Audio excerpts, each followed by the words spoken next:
मित्रों नमस्कार। आचार्य Rajesh YouTube channel में आप सभी का स्वागत है। मित्रों आज मैं आपसे एक महत्वपूर्ण चर्चा करना चाहता हूं। आपने देखा होगा कि कई लोग आपके जन्मदिन पर या जो भी एक आपका एक ओकेज़न होता है उस समय में कोई मूर्तियां गिफ्ट कर जाते हैं। कोई गणेश जी ले आता है, कोई सरस्वती ले आता है, कोई शिवलिंग ले आता है। तो इस तरह की मूर्तियों का करना क्या चाहिए? लोग बड़े शंकाओं में इन प्रश्नों को पूछते हैं कि उसका किया क्या जाए। कई जहाँ तीर्थ स्थान पर जाते हैं वहाँ से आप लेकर चले आते हैं। इसमें महत्वपूर्ण कुछ पहलू हैं जिनका व्यक्ति को हमेशा ध्यान रखना चाहिए। वह मूर्ति या तो मिट्टी की बनी हो जो पूजनीय होती है, या मेटल की बनी हो, या पत्थर की बनी हो। इन तीन मूर्तियों को पूजने का विशेष विधान होता है। तो अधिक से अधिक काष्ठ की मूर्ति जो स्वामी जगदीश जी के मंदिर में जगन्नाथपुरी में हम देखते हैं उस मूर्ति को माना जाता है। तो सबसे अधिक जो एनर्जी होती है वह मिट्टी की मूर्ति में होती है। यदि आप शिवलिंग मिट्टी के बनाते हैं तो आपके लिए बहुत ही जागृत होते हैं। दूसरे स्थान पर आता है मेटल। कोई भी एक धातु की बनी हुई जो मूर्ति होती है यह दूसरे स्थान पर होती है, और विशेष तांबा, पीतल, चांदी, सोना ये इसमें मुख्य माने गए हैं। फिर होती है पत्थर की मूर्ति। तो पत्थर का भी जो एक स्वरूप होता है वह भी बहुत अच्छा होता है। लेकिन आज के समय में जो मूर्तियाँ आ रही हैं पत्थर नहीं है लेकिन मार्बल को क्रश करके मूर्ति बना दी जाती है। ऐसी मूर्तियों की पूजन व्यक्ति को नहीं करना चाहिए, ना ही दान करना चाहिए। कई लोग लाते हैं शिवलिंग का दान कर देते हैं। शिव पुराण में भी इसका उल्लेख है। शिवलिंग का दान कभी नहीं करना चाहिए, अन्यथा वह आपको नष्ट कर देता है। शिवलिंग का दान करें, किसी व्यक्ति को यदि आपने दिया मंदिर में दे सकते हैं, या वह व्यक्ति पूजन में उस चीज़ का उपयोग कर रहा है। मेटल की उसको वस्तु दें, प्लास्टिक के या नाना प्रकार के किसी चीज़ के जो बने हुए आजकल चल रहे हैं नाना प्रकार की चीज़ें, उनके शिवलिंग कभी भी दान नहीं करना चाहिए, अन्यथा आप नष्ट हो जाएंगे। इसका आपको विशेष ध्यान रखना चाहिए। बहुत से लोग गणेश जी दे देते हैं, कई गणेश जी लोग सजा के रख लेते हैं, कई गणेश जी लोग पूजा में रख लेते हैं। तो आपने जो गणेश जी उनको दिए भावनात्मक रूप से उसने पूजन शुरू कर दी और आपके गणेश जी बहुत सुंदर हैं, प्लास्टिक के बने हुए हैं, लेकिन उनका उसको फल नहीं मिलेगा। अपितु उसकी पूजा का जो पाप है वो आपको ज़रूर मिल जाएगा। तो जो मूर्ति पूजा में रखने के योग्य हो, पूजा के लिए दी गई हो, वही यदि आप मूर्ति गिफ्ट करेंगे, भेंट करेंगे तो अच्छा होगा। और वह भी तब दी जाती है जैसे मांगलिक कार्यों पर। लड़की की विदाई हो रही तो लड़की को विदाई के समय में भगवान श्री गणेश जी की, लक्ष्मी जी की मूर्ति इसमें दे दी जाती है। लक्ष्मी गणेश जी की मिट्टी की मूर्ति उस समय लोग गिफ्ट कर देते हैं जब दीपावली होती है, उस समय में वह ठीक होती है। उस समय में उनकी आराधना की जाती है, आराधना करके हटा देते हैं। लेकिन नॉर्मल रूटीन में प्लास्टिक की मूर्ति को गणेश जी दे देना, लक्ष्मी जी दे देना, ये ठीक नहीं होता है। और यदि कोई व्यक्ति आपको देता भी है तो आप उसको पूजा स्थान में न रखें, उसको एक अपना लॉकर टाइप अलग से बनाएं या एक शोकेस बनवा लें, उसमें आप इस मूर्ति को रख सकते हैं। उसकी पूजन करने से लाभ नहीं होता, अपितु नुकसान होता है। और आपकी पूजन करने से जिसने गिफ्ट दिया है उसको भी नुकसान होता है, आपको भी नुकसान होता है। फ़ायदा कुछ नहीं मिलता है, समय नष्ट हो जाता है। क्योंकि जागृत जो मूर्तियों का एक विज्ञान है वो रहस्यमय विज्ञान है। आज आपने देखा होगा कि जगह जगह खोद रहे हैं, जगह जगह मूर्तियाँ निकल रही हैं। तो ये उस समय के लोगों का भी था कि यदि भगवान को दूषित कोई कर रहा है तो उन्होंने मूर्ति घटाकर वहाँ पर गाड़ दिया, भगवान को सुरक्षित रख लिया उन्होंने। आज भगवान सामने आ रहे हैं। जैसे जैसे कलयुग समाप्त हो रहा है भगवान अपना स्वरूप प्रकट कर रहे हैं। तिरुयथार्थ देवेशु कृष्ण एवं मतलब भगवान ने अपना स्वरूप छिपा लिया है। इसलिए महाप्रभु वल्लभाचार्य जी ने कहा है कि कृष्ण मेरी रक्षा करें, क्योंकि समस्त देवताओं ने अपना स्वरूप छिपा लिया है। लेकिन अब स्वरूप उन्होंने उद्घाटित करना शुरू कर दिया है। अयोध्या में भगवान राम का प्राकट हो चुका है, बनारस में भगवान शिव का रूप प्राकट हो चुका है। अब जैसे ही बनारस का स्वरूप प्राकट होगा, महाकाल अपना तांडव करे बिना अब नहीं रहेंगे। मानकर चलें कि अब अगला जो चरण है महाकाल का है। महाकाल का जैसा ही जो कॉरिडोर बना है और सब कुछ हुआ है और इसकी पूजन पाठ होकर जिस दिन इसकी शुरुआत होगी उस दिन से राक्षसों का अंत शुरू हो जाएगा। इसके बारे में मैंने पहले भी कहा था। तो जो मूर्तियों का विज्ञान है, मूर्तियों का एक अपना अलग विज्ञान है। उसमें ऐसा नहीं है कि बहुत कमी होती है, कुछ रहता हो। आप जो भी मूर्ति के सामने प्रे करते हैं वहाँ तक पहुँचती है, उस स्वरूप से आपके शरीर के अंदर पहुँचती है और आप तक वापस आ जाती है। तो वह आपके शरीर को ऊर्जावान बनाए रखती है और मूर्ति का यही फ़ायदा होता है। इसलिए मूर्ति को पूजा जाता है। मूर्ति भगवत सत्ता तक पाने के लिए एक सीढ़ी होती है। मूर्ति भगवान नहीं होती है, लेकिन मूर्ति के माध्यम से भगवत सत्ता तक पहुंच जाते हैं। जब मूर्ति हमसे पुष्ट हो जाती है, मूर्ति जब हमसे बात करना शुरू करती है, तब हमारा अगला चरण डायरेक्ट भक्ति की ओर चला जाता है। भक्ति की तरफ लाने में मूर्ति का बहुत बड़ा योगदान होता है, क्योंकि हमारे धर्मशास्त्र में 3 तरह से हम भगवत सत्ता को प्राप्त करते हैं: कर्म के माध्यम से, ज्ञान के माध्यम से, भक्ति के माध्यम से। ज्ञान और कर्म की जब बात आती है तो वहाँ पर मूर्ति का भी एक अपना उपयोग शुरू हो जाता है। भगवान के सामने जब हम पहुँचते हैं तो हम अपनी भावनाओं को वहाँ पर प्रेषित करते हैं, और वही भावनाएं हमारी भगवत सत्ता तक पहुँचने की कारक बनती हैं। तो इसीलिए जो वस्तु दान में आई हो, जो भगवान दान में आए हों, वह पूजनीय नहीं होते हैं यदि वह मिट्टी के, मेटल के या पत्थर के नहीं हैं तो। इसके अलावा जो भगवान आते हैं सिर्फ गिफ्ट में आए हुए हैं, उनको आप प्रतीक स्वरूप में बाहर रख सकते हैं, पूजनीय स्थान पर उनको नहीं रख सकते हैं। और जो व्यक्ति इनका दान करता है वह भी नरक में जाता है और आपको परेशान करता है।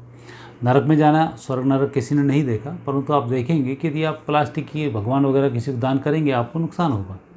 कुछ समय बाद आपको खुद समझ में आ जाएगा। और चूँकि प्रोसेस इतना स्लो होता है कि समझ में नहीं आता है कि उस चीज़ का हमें नुकसान मिल रहा है, पर यदि आपने दिया और किसी ने पूजन करना शुरू की तो आपके लिए नुकसानदायक होगा।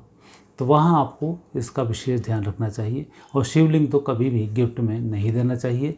यदि आप मंदिर में कहीं प्राण प्रतिष्ठा करा रहे हैं तो वहाँ पर सामूहिक रूप से चंदा करें, उसके माध्यम से भगवान को स्थापित करें, आपको लाभ मिलता है। अकेले उस फल को भी अकेले लेने का प्रयास नहीं करना चाहिए। अन्य भगवानों की मूर्ति हैं, मंदिर बन रहा है, तो वहाँ पर बढ़ चढ़ कर आप हिस्सा लें और उस मूर्ति को बनाने में सहयोग प्रदान करें। पुराने मंदिरों के जीर्णोद्धार का फल व्यक्ति को बहुत अच्छा मिलता है। तो इसीलिए इस बात का आप विशेष ध्यान रखें, विशेषकर मूर्तियों को गिफ्ट करने में। जो मैंने आपको बतलाया है, इन सब बातों से आप बचेंगे, आपको अच्छे लाभ मिलेंगे और नकारात्मक परिणाम भी प्राप्त नहीं होंगे। मित्रों, ये जानकारी मैंने आपको उपलब्ध कराई चूँकि लगातार बात चल रही थी, और इस बात में होता यह था कि कोई भी व्यक्ति मुझसे आके पूछता था हमारे साथ इतने भगवान हैं, मैं वास्तु करने जाता हूँ, बहुत सारे भगवान उसके अंदर होते हैं। कोई बोलता हम वैष्णो देवी गए थे, वहाँ से प्लास्टिक का मूर्ति ले आए, वो उन्होंने रखी हुई है। कोई कहाँ गया, वो अपनी मूर्ति ले आया। तो इन मूर्तियों में जो प्लास्टिक है, प्लास्टिक में कोई ऊर्जा नहीं होती, ऊर्जा शून्य होता है, और जिसमें ऊर्जा नहीं होती है वो फिर किसी काम का नहीं होता है। तो आपको प्रयास ये करना चाहिए कि एक तो कहीं आप जाएँ तो कोई चीज़ लेकर ना आएँ। आपके अपने इष्ट हैं, उन्हीं इष्ट की आपको आराधना करना चाहिए और उन्हीं की मूर्तियों के सामने आपको जाना चाहिए, उन्हीं के देव स्थान पर आपको यात्राएं भी करनी चाहिए।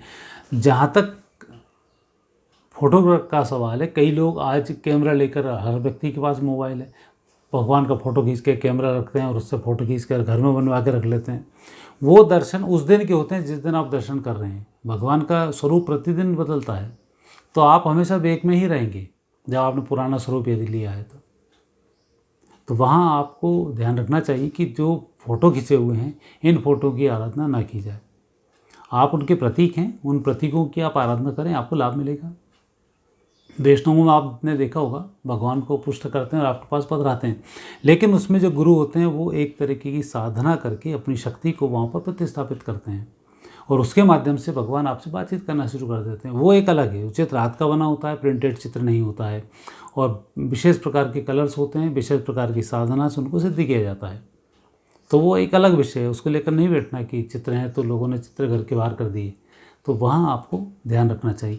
लेकिन प्रिंटेड जो चित्र आते हैं उनकी पूजन करने से आपको कोई फ़ायदा नहीं होने वाला है, प्लास्टिक से कोई फ़ायदा नहीं होने वाला है।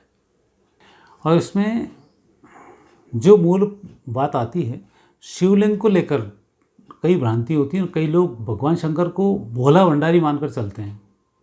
तो भगवान शंकर भोले भंडारी हो सकते हैं, लेकिन जो शिवलिंग है ये भोला भंडारी नहीं है। शिवलिंग हमेशा जागृत है, अल्फ़ा बीटा गामा इनसे किरणें निकलती रहती हैं। इसका जो स्वरूप है, अब मैं आपको कभी अगला वीडियो बनाऊंगा तो उसमें बताऊंगा कि शिवलिंग कैसे बनाया जाता है। आजकल जो मार्केट में मिल रहा है शिवलिंग का तरीका नहीं है कि एक ही पत्थर में दोनों को गढ़ दिया और बना के आपको पकड़ा दिया, ऐसा नहीं होता है। शिवलिंग को नीचे से ही स्थापित किया जाता है, उसमें चारों प्रकार के देवी देवता होते हैं, फिर 6 ऊपर चक्र होते हैं, फिर उसके ऊपर शिवलिंग स्थापित होता है, और जलहरी के अंदर किससे प्रतिस्थापित किया जाता है उसकी भी एक तरीका होता है, फिर उसके आह्वान मंत्र होते हैं, इसके बाद वो जागृत होता है। शिवलिंग का यदि स्वरूप आपने बनाकर घर में रख लिया तो भी वो अपनी रेज निकालना शुरू कर देगा, लेकिन बशर्ते पत्थर का, मेटल का या मिट्टी का होना चाहिए। उससे वो पावर निकलनी शुरू हो जाती है और अल्फ़ा बीटा गामा जब किरणें निकलती हैं तो आपके शरीर को जागृत करती हैं। और तीनों भी जब जो चीज़ें होती हैं इनमें गर्मी बनी होती है। जब ये इस प्रकार का जब विस्फोटन होकर बाहर आती हैं इसलिए उसमें गर्मी बनी होती है और इसलिए शिवलिंग के ऊपर जल डालने का विधान होता है। आपने देखा होगा भगवान शिव की एक मूर्ति कभी जलहरी देखी होगी आपने, भगवान शिव के शिवलिंग के ऊपर हमेशा पानी डाल के रखा जाता है। आप देखेंगे यदि सही तरह से शिवलिंग बनाए और उस पर यदि आप पानी नहीं डालेंगे तो ये आपको नुकसान करने लग जाएगा। वहाँ पर आप बहुत ज़्यादा बैठ नहीं पाएंगे, बहुत अच्छा आपको लगेगा नहीं, शीतलता नहीं मिलेगी। और जब आप उस पर जल चढ़ाना शुरू करेंगे तो आपका मन वहाँ से नहीं हटेगा, आपका मन वहाँ पर लगातार लगा ही रहेगा। कई निर्जन स्थान पर देखना, उस विधि से यदि शिवलिंग बने हैं और पूजा नहीं हो रही है तो आपको बहुत अच्छा फील नहीं कराएगा वो। और नियमबद्ध तरीके से बना है और जल चढ़ा हुआ तो आपको आकर्षित करेगा। तो ये भगवान शिव के शिवलिंग की विशेषता है। दूध वहाँ पर चढ़ाया जाता है, त्रिपुंड का वहाँ पर तिलक लगाया जाता है, 3 बिंदियाँ लगाई जाती हैं। तो भगवान शिव की जो शिवलिंग की पूजा है उसका एक अपना अलग विधान होता है। क्यों की जाती है? शिव की मूर्ति का एक अलग स्वरूप है। मूर्ति के जो स्वरूप में हम दर्शन करते हैं उसको नहला धुला कर कपड़े हम पहना सकते हैं, लेकिन पानी वहाँ 24 घंटे चलाएं ज़रूरी नहीं है। कई मंदिरों में मैंने देखा मूर्ति शिव जी की और उनको ऊपर उन्होंने पानी डाला हुआ है, तो वो स्वरूप जल डालने का नहीं है। जल डालने का जो स्वरूप है वो भगवान शिव का शिवलिंग ही है जिस पर जल चढ़ाया जाता है। क्योंकि जो ज्योति स्वरूप भी है उसमें अग्नि भी उत्पन्न हो रही है और उसको शांति की भी आवश्यकता है। और जब जल चढ़ाकर हम उसका हम पूजन करते हैं तो उन सब जो चीज़ें उसके अंदर से निकल रही हैं, जो रेज निकल रही हैं, जो उसका ओरा बन रहा है, उस ओरे का फल प्राप्त होता है। इसलिए भगवान शिव के साथ विशेष रूप से यहाँ सावधानी रखनी चाहिए। भोला भंडारी मानकर हर कुछ करना ठीक नहीं होता है। यहाँ आप सजग रहें, वैज्ञानिक दृष्टिकोण रखें, आप अपना उद्देश्य साफ रखें और आप साधना करें, आपको सफलता मिलेगी। लेकिन भोला भंडारी मानकर कुछ तो भी गलती करते रहे तो नुकसान भी होगा।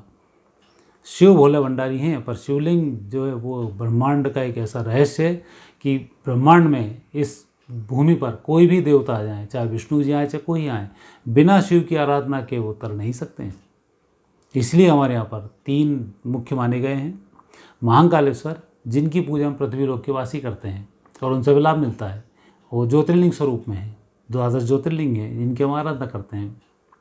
दूसरे हटकेश्वर शिव हैं जो पाताल के नीचे पाए जाते हैं, जिनकी नाग लोग के जो लोग होते हैं वो आराधना करते हैं। जब हम नागों के लिए, चींटियों के लिए जब हम कुछ डालते हैं तो वो हटकेश्वर की सेवा होती है और उस समय भूमि के अन्य पद प्राप्त होते हैं, मकान की प्राप्ति होती है, ज़मीन की प्राप्ति होती है, ये हटकेश्वर शिवलिंग के कारण होती है। और मोक्ष की प्राप्ति के लिए तारकेश्वर शिवलिंग है जिनकी आराधना देवता लोग भी करते हैं। तो तारकेश्वर शिवलिंग की जो हम आराधना करते हैं वो भगवान का पंचामृत अभिषेक कराकर करते हैं। जब भगवान का पंचामृत अभिषेक करते हैं तो तारकेश्वर की साधना होती है और उससे हमें लाभ मिलता है। तो इस प्रकार से भगवान के शिवलिंग की जो पूजा करते हैं उसके तरीके अलग अलग होते हैं और उसके फल भी अलग अलग होते हैं।